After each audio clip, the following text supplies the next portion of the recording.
The slate, which was torn from these remote hillsides to provide roofs for a rapidly growing industrial Britain, was a cumbersome and dangerous cargo for the horse-drawn carts, which jerked their way downhill to the coast 7 miles away. When mining first began here in 1847, there was no other transport available, but in 1865, a tiny railway arrived. The 2-foot 3-inch gauge Talyllyn Railway was named after a lake further up the valley, which was never reached by rail. In 1951, the railway became the first ever to be operated by a preservation society. This, then, is the story of one of the world's most famous narrow-gauge lines. That story begins here in Talyllyn, a small, wind-blown community on the edge of Cardigan Bay. Unlike many other Welsh coastal villages, Talyllyn has no port facilities, and from the time the Aberystwyth and Welsh Coast Railway arrived in 1863, the newly hewn slate was taken away by rail. Talyllyn's development as a tourist centre was not particularly successful, and it remained a rather poor and insular community well into the 20th century. Nevertheless, tourists did come here, and some English middle-class families built holiday homes along the esplanade. Much to its owner's surprise, the Talyllyn Railway proved quite a tourist attraction. Passenger figures rose rapidly and stabilised around 20,000 a year from 1874 onwards. Towards the end of the 19th century, the ridership peaked at 30,000 and then slowly declined. By 1929, it had dwindled to 10,000. Freight tonnage levels were a little more sustainable. 1902 was the record year, with more than 8,000 tons. By 1938, tonnage had declined by 75% from the best years. The reason for the railway's existence lay at the other end of the line at Bryn Glas Quarry. The name means Church Hill in English. Serious mining began in 1864, and the provision of a railway to take the slate away was envisaged from the start. The whole enterprise was not particularly successful, and its shareholders were never paid a dividend. The railway was maintained, perhaps fortuitously, as a separate undertaking. Seemingly regardless of the vagaries of trade, the tiny slate wagons of the Talyllyn Railway trundled up and down the line for 3/4 of a century. No visible sign remains now of the once extensive mine workings around Abergynolwyn. The countryside, just like the trains which run through it, has been restored to former glory. The Talyllyn Railway was the first Welsh narrow-gauge line to be planned as a steam rather than horse-operated railway from the beginning. At first, its activities were devoted entirely to industrial use. But in January 1866, the first passenger carriage arrived. It was built by Brown Marshalls and Company in Birmingham to carry 20 passengers. It still survives on the railway as number 3. Over the course of the next year, the railway acquired 3 more carriages and a van.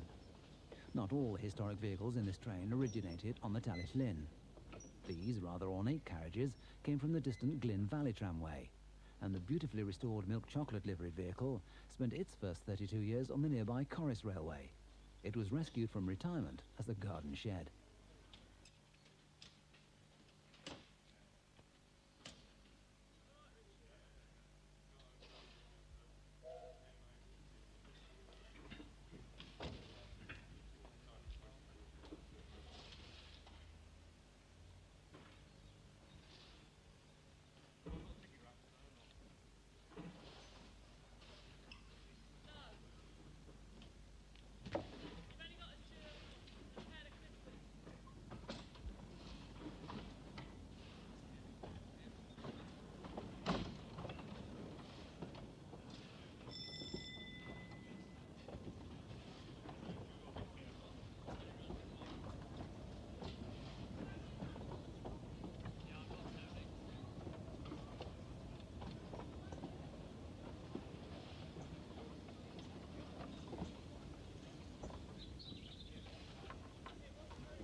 However beautiful a railway's rolling stock may be, the line's character is formed by its locomotives.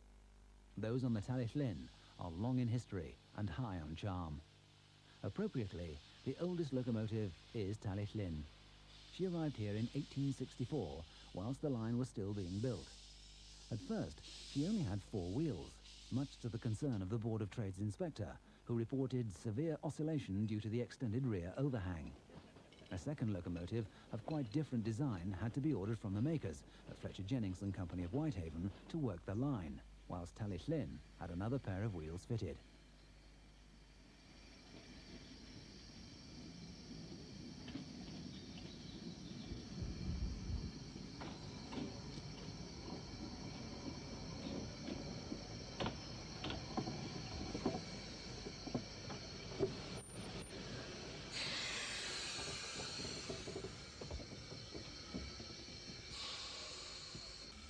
It's a locomotive which has inspired a great deal of affection, and it starred in many films and television programs, but its main role has been as a stout workhorse for nearly 130 years. Although hundreds of similar machines trod the rails of industrial lines in many parts of the British Isles, Talyllyn and her sister engine Dolgoch were the first of their type most visitors to the line had ever seen. Thus they have passed into folklore and become living legends of the Welsh narrow gauge. In the early days, some passengers mistook the engine's nameplate for a destination board and assumed that the line extended to the Talyllyn Lake, well beyond the actual end of track. Travel was a new and confusing experience in the 1860s and 70s.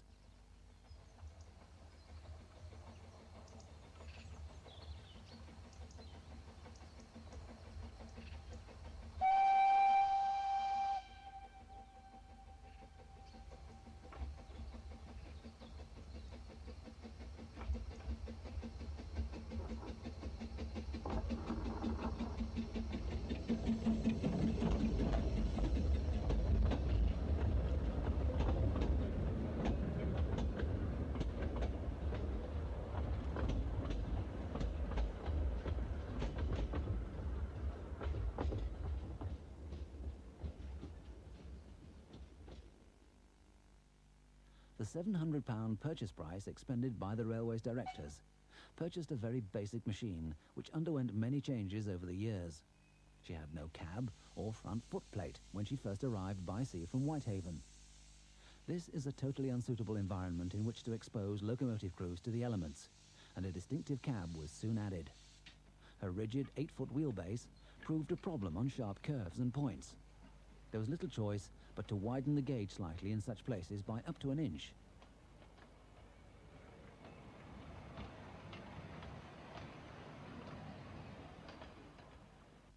Year in and year out, Talyllyn provided the backbone of freight and passenger services on the railway. 14 round trips a week was her normal workload, and 6,000 miles or so were clocked up annually at a steady 12 to 15 miles per hour. By 1945, she was worn out, and by the time the Preservation Society took over in 1951, she had deteriorated considerably. She was rebuilt with very few original parts in 1957, but she'd become a poor steamer and needed rebuilding again in 1968. Dolgoch was the second locomotive to arrive on the railway, and throughout the working industrial life of the railway, all the work was shared between her and Talyllyn. Although Dolgoch was built by the same manufacturer, and just a year later than Talyllyn, her design was very different. Her wheelbase was longer, and there was less of an overhang. Unlike her sister engine, she remained an 040. She's derived from a standard gauge design, and the shrinkage to 2-foot 3-inch gauge caused problems with the mechanical layout.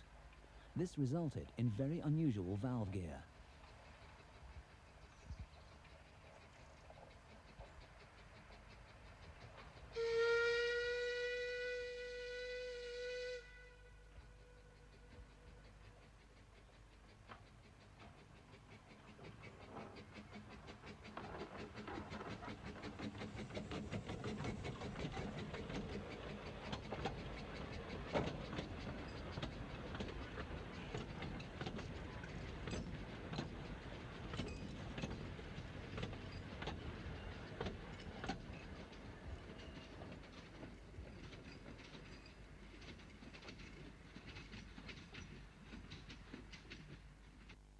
Talyllyn carries her water supply in a saddle tank, which sits conventionally astride her boiler. Dolgoch has a well tank between the frames and a back tank at the rear of the footplate. There's no obvious reason why she cost the railway £50 less than Talyllyn. Maybe deflation rather than inflation applied in the mid-19th century. Neither locomotive was a particularly good steamer, and Dolgoch had an endearing habit of ejecting her half-burnt fire through the chimney in a petulant pyrotechnic display. Apart from such occasional rebellion, Dolgoch worked steadily and uneventfully year after year until 1953, when she fell into disrepair. Following several subsequent rebuildings, she returned to traffic in 1980.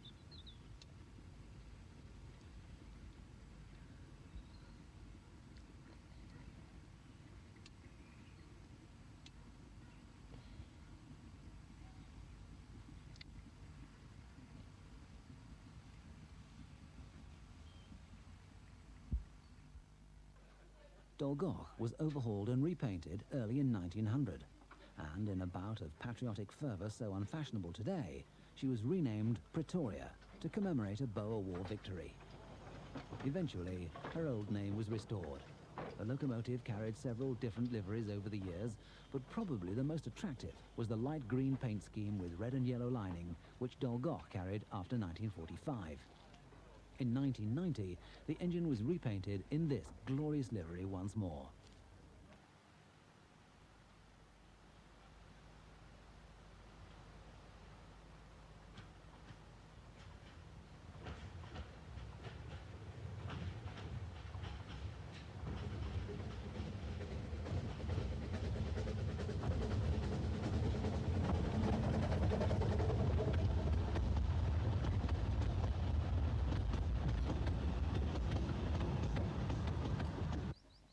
When the Preservation Society took over in 1951, there was an urgent need for supplementary locomotive power, and by sheer good fortune, the only line of the correct gauge in the British Isles was at Machynlleth, 15 miles away. What's more, several suitable machines were up for sale. Sir Hayden was one of the 3 original identical machines built for the Corris Railway by Hughes of Loughborough in 1878. The name Sir Hayden was bestowed on its arrival in town as a tribute to Sir Hayden Jones, who owned the railway for a long period until his death in 1950. It's not in its original form, having received a larger boiler and a frame extension surmounting a tiny pony truck in 1900. Successive rebuildings incorporated many parts from her sister locomotives until she became an amalgam of 3 different machines.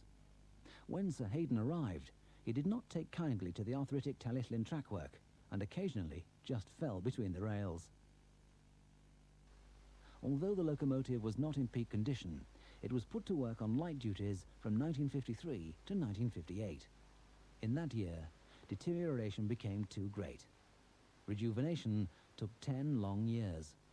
At the next overhaul in 1982, Sir Hayden was temporarily repainted and given a face to masquerade as Sir Handel, one of the locomotive characters in Reverend Awdry's children's books. It was the start of a cult, and few preserved railways survive without Thomas the Tank Engine lookalikes these days.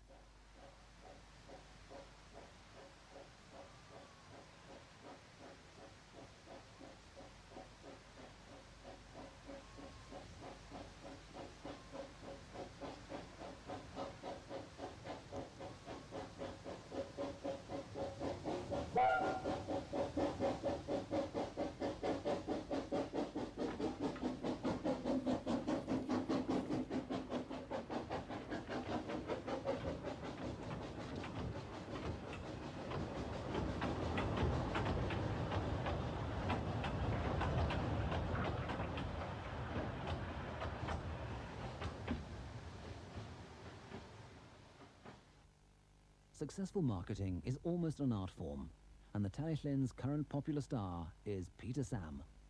Peter Sam first appeared as such on the railway in 1988, but underneath the smiling face and glossy red paint is another locomotive from the Corris Railway.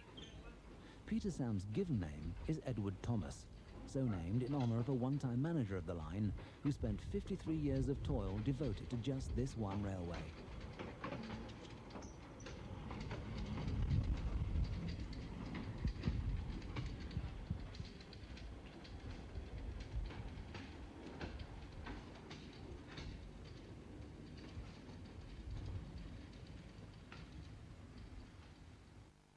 Edward Thomas was inoperable when he arrived in 1951, and an overhaul was carried out by the Hunslet Engine Company, successors to the manufacturers Kerr Stewart, who built the engine in 1921. From 1952 until 1964, Edward Thomas coped manfully with much of the railway's workload. In 1958, it became the first locomotive in Britain to be fitted with a Giesel ejector, blast pipe and chimney. It was not a great success, and it was removed in 1969. In 1976, the cab was enlarged, and in 1983, the boiler was sent to Israel Newton & Sons of Bradford for the fitting of a new inner firebox. In 1985, the saddle tank was replaced. Such a history of make, do and mend, interspersed with complete rebuilds, is par for the course in the life of every preserved steam locomotive.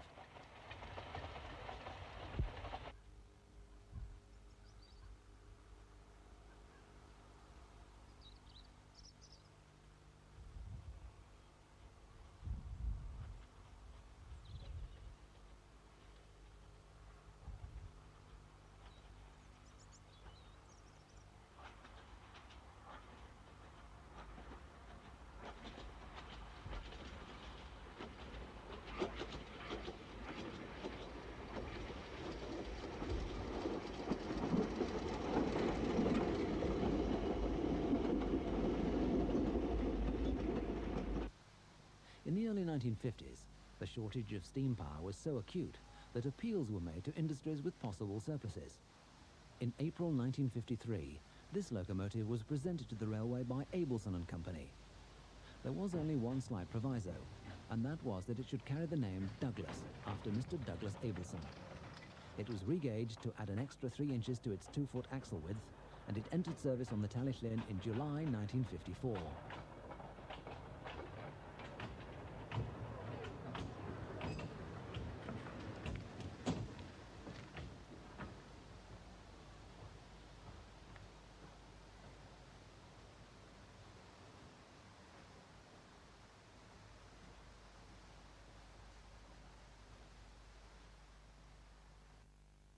Although a German visitor would identify the design as pure Orenstein and Koppel, it was in fact built by Andrew Barclay & Sons in 1918. During the First World War, no one worried about plagiarizing a design from Berlin. Its well tank, lying between the frames, give it an inherent strength, ideal for use on rough industrial lines.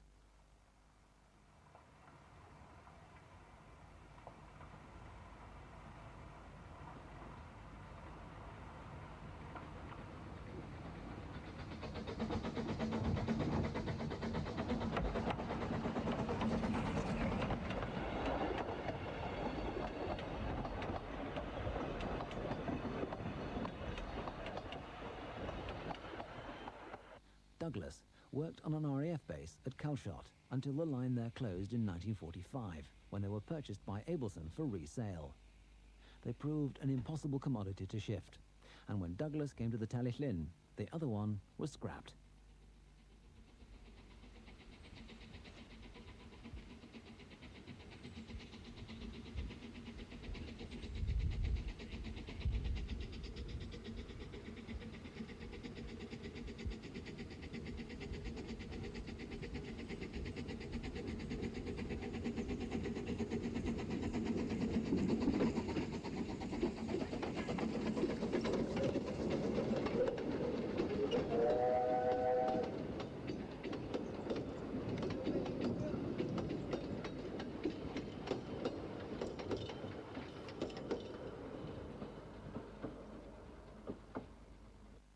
Unfortunately, Douglas is not powerful enough for heavier trains, and the machine is a bit of a rough rider. On special days like this, during the Society members' weekend, it has to be pressed into service.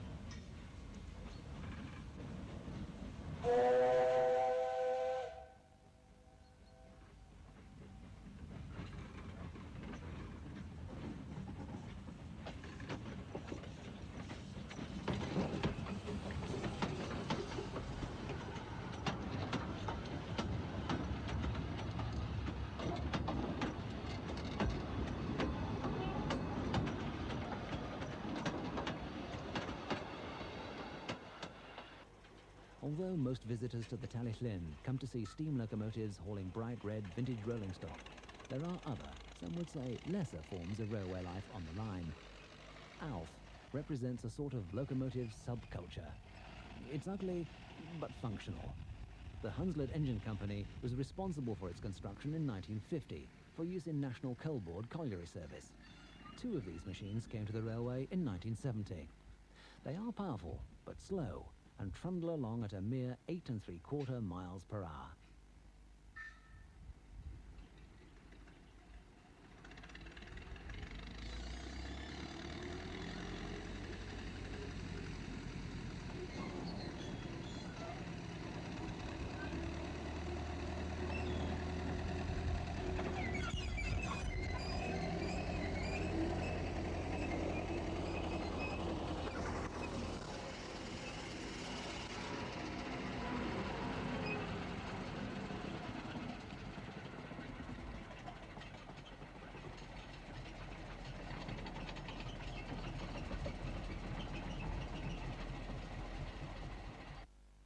Midlander was supplied by Ruston and Hornsby to an uneaten quarry as long ago as 1940. It worked on that Warwickshire line until closure in 1956. Its gauge was altered from 2 feet 6 inches prior to its delivery to the Talyllyn a year later. Finding spare parts proved a problem, and after a prolonged period out of use, it was rebuilt with the engine, transmission and superstructure of a more modern version of the design. The donor locomotive worked on the Dartford Tunnel project. Midlander now finds useful employment shunting at Pendra and at the head of short engineering trains. Merseysider was built by Ruston and Hornsby in 1964, just before the company gave up locomotive production altogether. This is one of 2 engines supplied to the Parkgate Steelworks in Rotherham for shunting on its 3 feet gauge railway. Both locomotives came to the Talyllyn in 1969, and this machine is a hybrid of the pair of them. It's in constant use on duties which require a steady low speed. It can travel at 13 miles per hour, however, and its full weather protection enables it to be utilised on passenger trains from time to time. The Talyllyn has never been short of an idea or two to attract tourists and railway enthusiasts, and on the 23rd of June 1990, the Saturday after midsummer, the railway organised the first ever 24-hour steam-operated service on a preserved railway. Every hour from 11:50 on Saturday until the last train arrived at Wharf Station at 18 minutes past 5 on Sunday evening, the Welsh countryside echoed to the gentle sounds of steam. Only one train, at some ungodly hour, failed to attract a single rider, and the whole event was declared a resounding success. It all began when Douglas made the first movement of the day. Van number 5 was built in 1866. It has sliding doors on the other side, and it's going to form a mobile souvenir stamp shop during the event.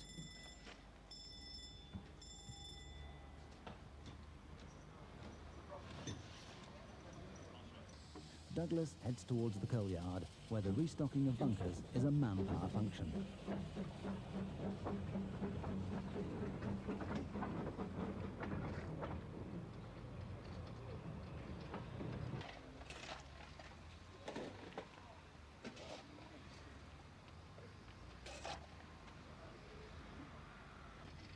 Suitably replenished, number 6 scurries off back to the depot at Pendra.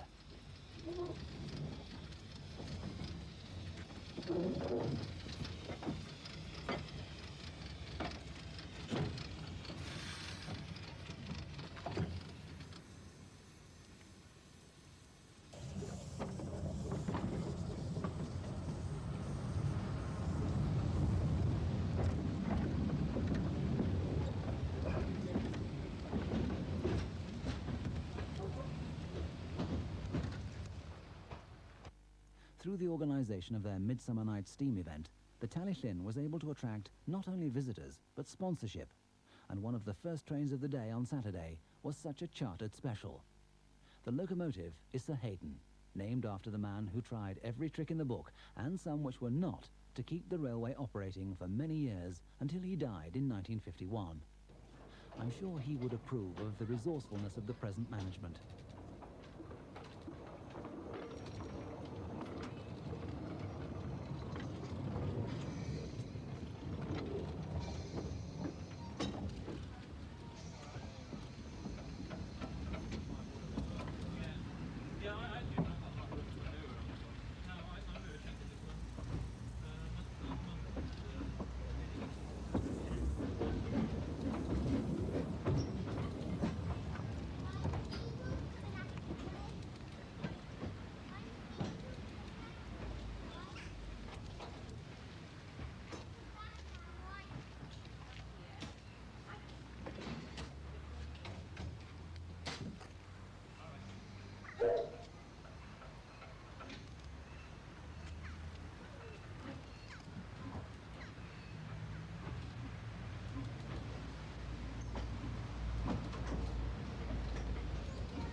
The train was sponsored by an internationally renowned organisation whose name I'm sure you'll instantly recognise.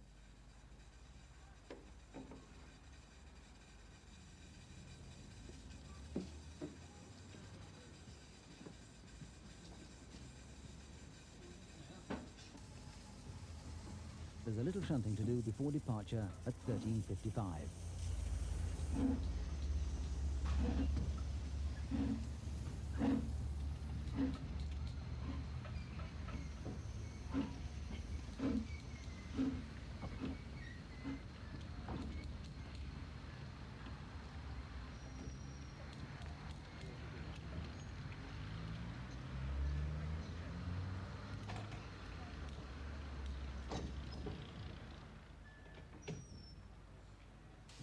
At last, we're off.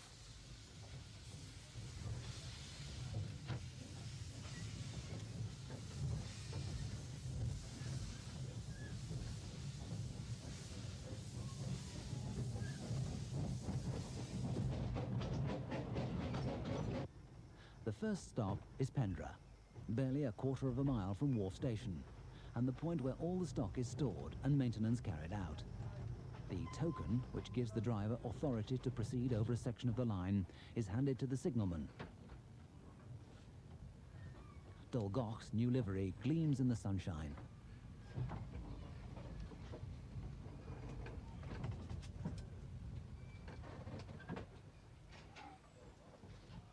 Not all the motive power is in the same condition as Dolgoch.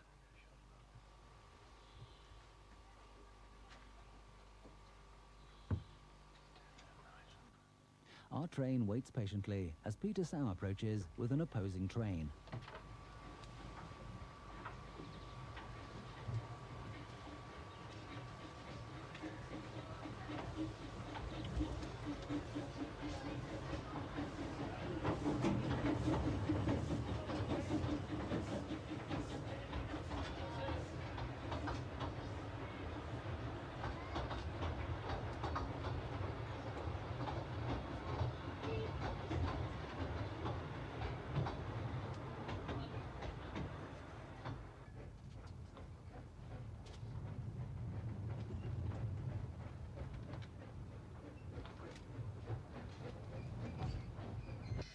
By the time the station of Dolgoch is reached, the 4.5-mile journey has exhausted Sir Hayden's water supply.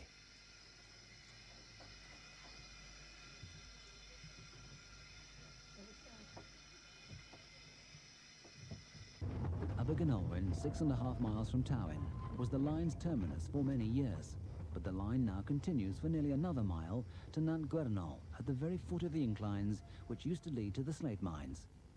When the line was a working railway, rather than a tourist attraction, passengers were never carried over this last bit, which was strictly a freight-only section. It's the end of the line for the video special.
At Abergynolwyn, the train has to wait for Peter Sam once more.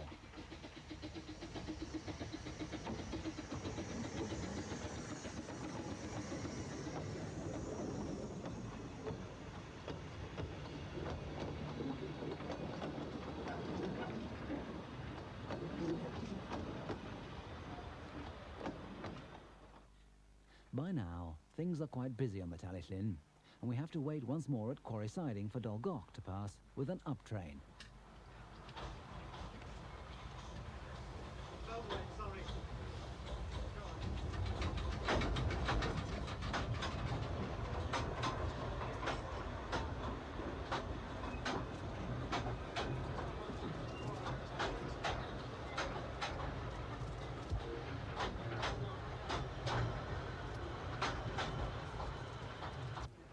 Our special train is not the only charter on the line today, and Postman Pat is at Wharf Station preparing to take a ride on the West Coast Postal.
One of the unique events organised this weekend was a performance of Shakespeare's Midsummer Night's Dream in the woods near Dolgoch.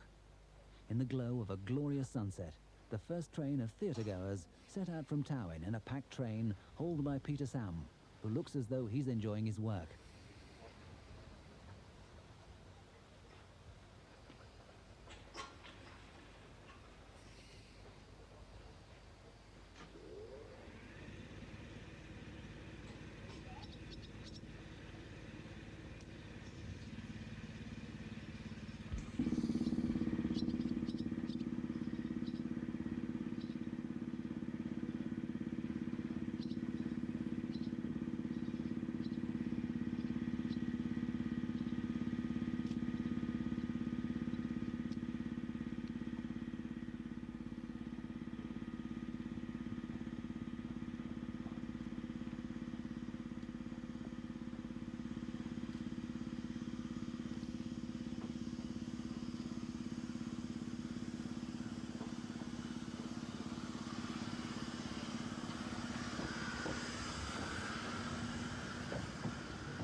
It's me. It's an unusual program that has a starring role for the voiceover artist.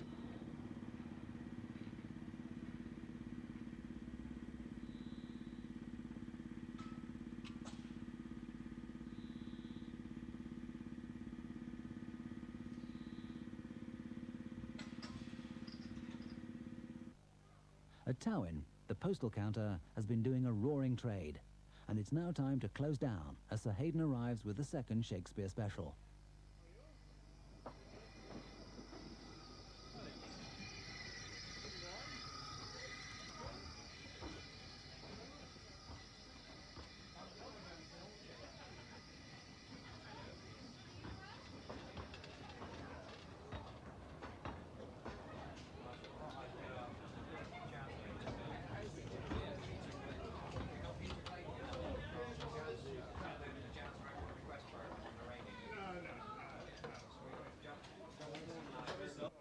An event like this is of considerable importance to the line, and the railway's chairman is there to see the train off.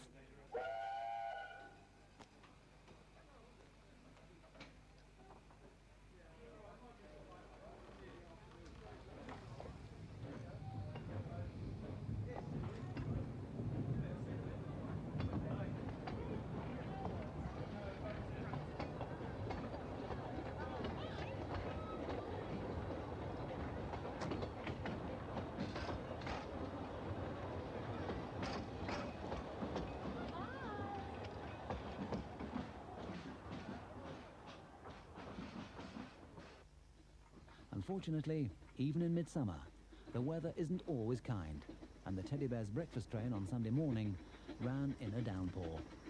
Most of the young teddy bear owners were undeterred, and a good crowd squelched off into the woods for a hearty breakfast.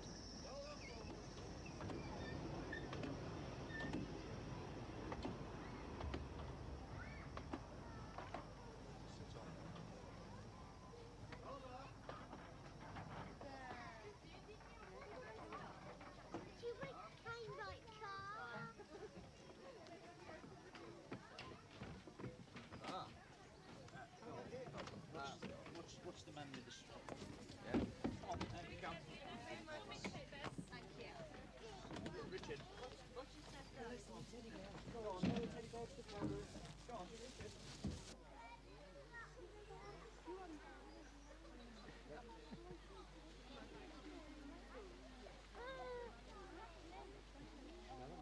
It was simply too wet for most people, and there was a scramble back to the station for the next down train, hauled by Dolgoch. Every time the wind blows, the microphone is showered with water from the trees overhead, which explains the rather unusual sound effects.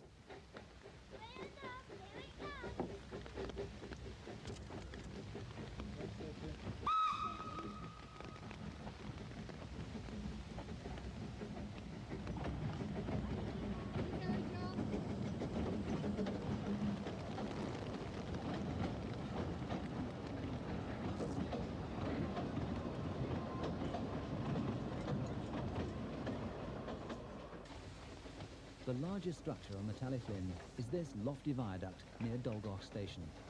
Its three arches carry the line 52 feet above the trickling Nantes-Dolgoch.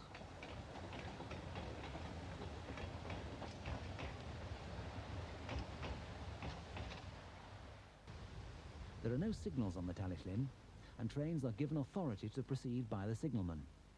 At Bryn Glas, Peter Sam's driver is told to pull forward into the loop.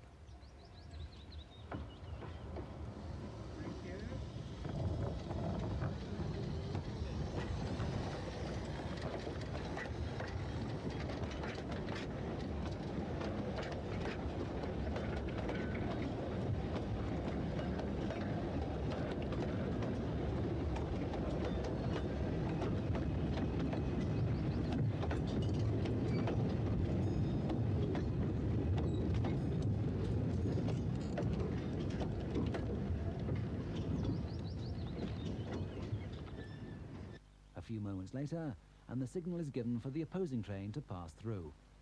The signalman protects the road crossing and prepares to hand over the token to the driver. Gradients are not particularly severe on the Talyllyn, and the line climbs 250 feet in the 7 miles from Talyllyn to Nantes.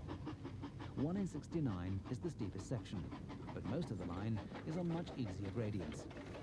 Bryn Glas, 3 miles from Talyllyn, is 124 feet above sea level.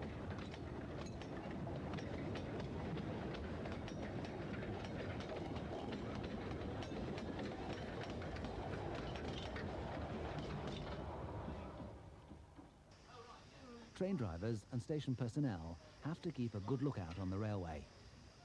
The crossing keeper at Pendre waits until he hears Talyllyn's whistle before closing the gates to road traffic.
Another soggy teddy bear is dumped in a bin liner.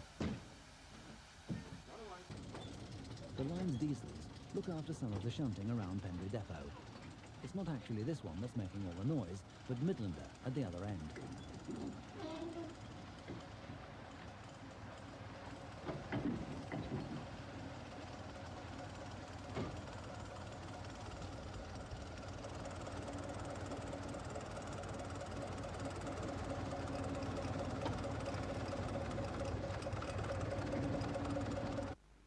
Douglas is in charge of the last round trip of this wet Sunday.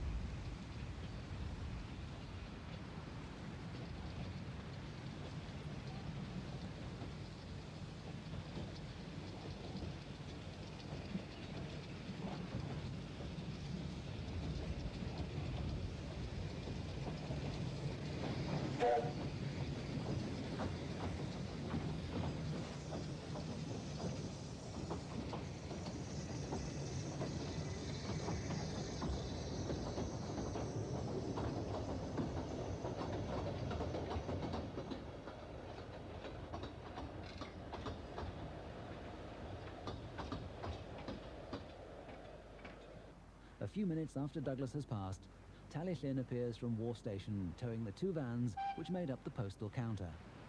The locomotive has an appropriate Welsh dragon symbol at the base of the smoke box.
In these days, when railway preservation seems to be quite a recent thing, it's hard to believe that the Talyllyn has been at it successfully for nearly 40 years.